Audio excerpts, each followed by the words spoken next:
Well, I think that's the end of woodworking. Just lost power.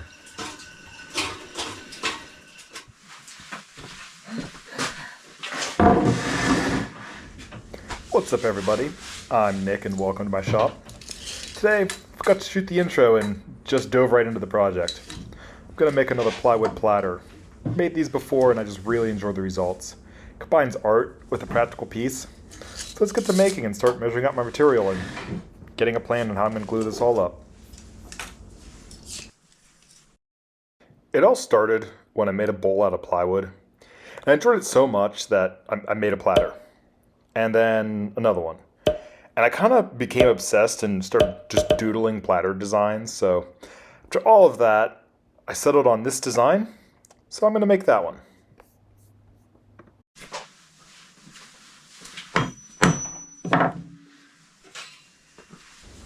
So I decided the platter is going to be about 16 inches in diameter.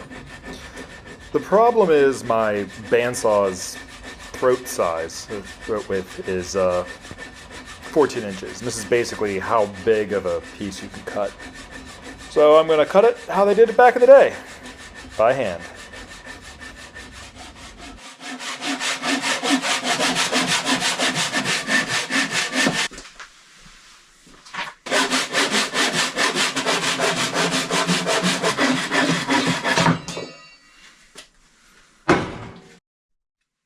With that done, I can move the piece over and, well, do it all again because I need more pieces.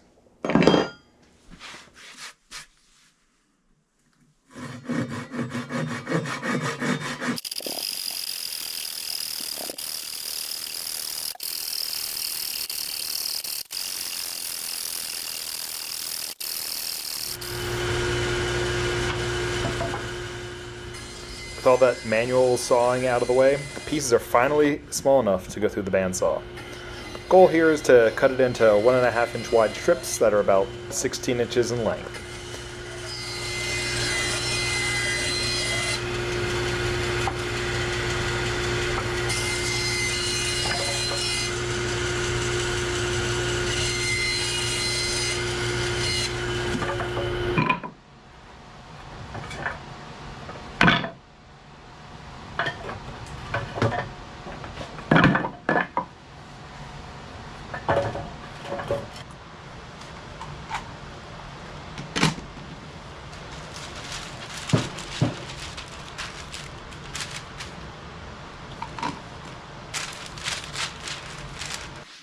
Glue-ups are always a hot mess for me.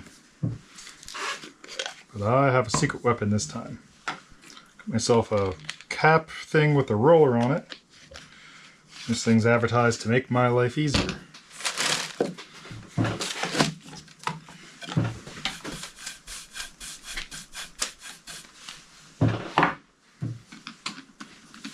Let's see how this goes.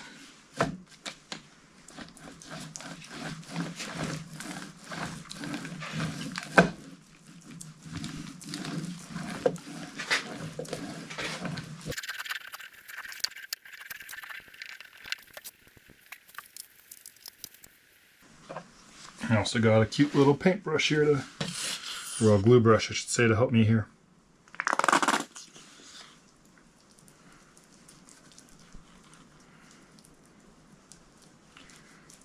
So far this is going better than my last glue-ups.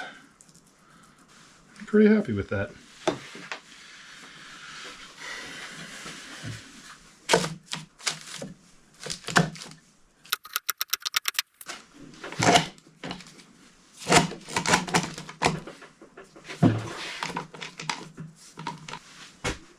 Cool. Now that I have it all glued together, the next step is, of course, to cut it back up.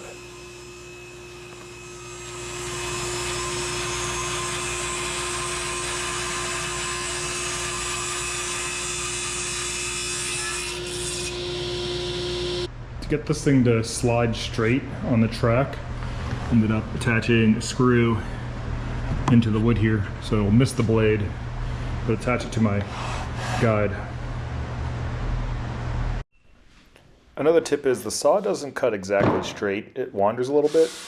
To get absolutely tight glue joints, you need to sand that surface flat. So you need to spend some time rubbing the wood across some sandpaper on a absolutely flat surface like the table saw. And then glue it all back together. Then cut it up again.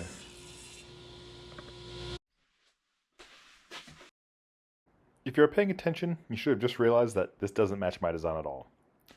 Referring back to design, I changed the stripe to be horizontal and added a centerpiece.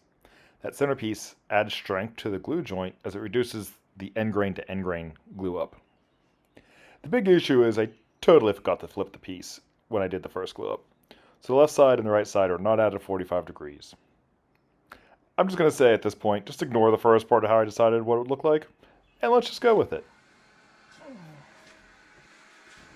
Platter is mounted on the lathe and ready to go. While I work in the shop, I typically listen to rock music, so here is what I'm listening to while I turn.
So we got a platter turned down to, I think, way too thin.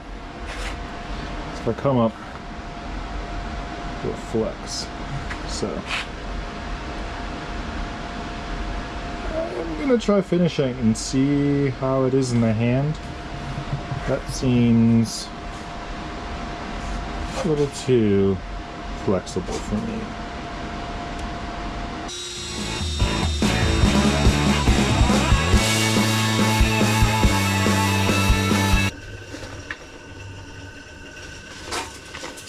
Well, I think that's the end of woodworking. Just lost power. This is a good time to stop for the day.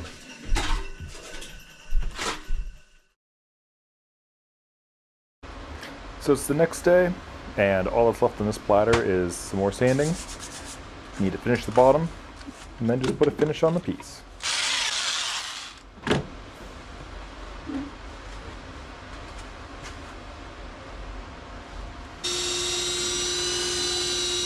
With the magic of editing, we can quickly skip to the part where the finish is applied. For the finish, I'm going to use a spray polyurethane. I've used this before and it ends up with really good results.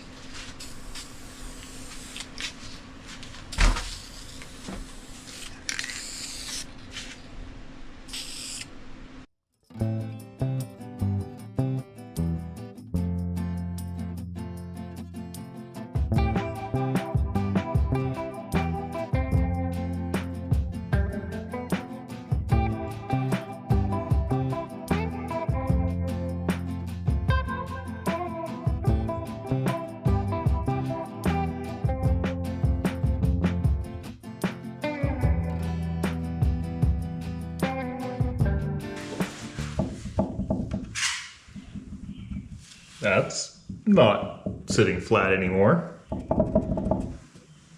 Since I have turned this platter, it has warped, which is kind of a bummer because one of the main things that a platter needs to do is sit flat on a table. I think where I went wrong is I went too thin, and this piece here warped up, and that's my problem. I thought that it would not be strong enough to hold together, but it has, so that's good. I know I can do some more intricate designs and not have to worry about strength. I just can't go thin because it will warp on me.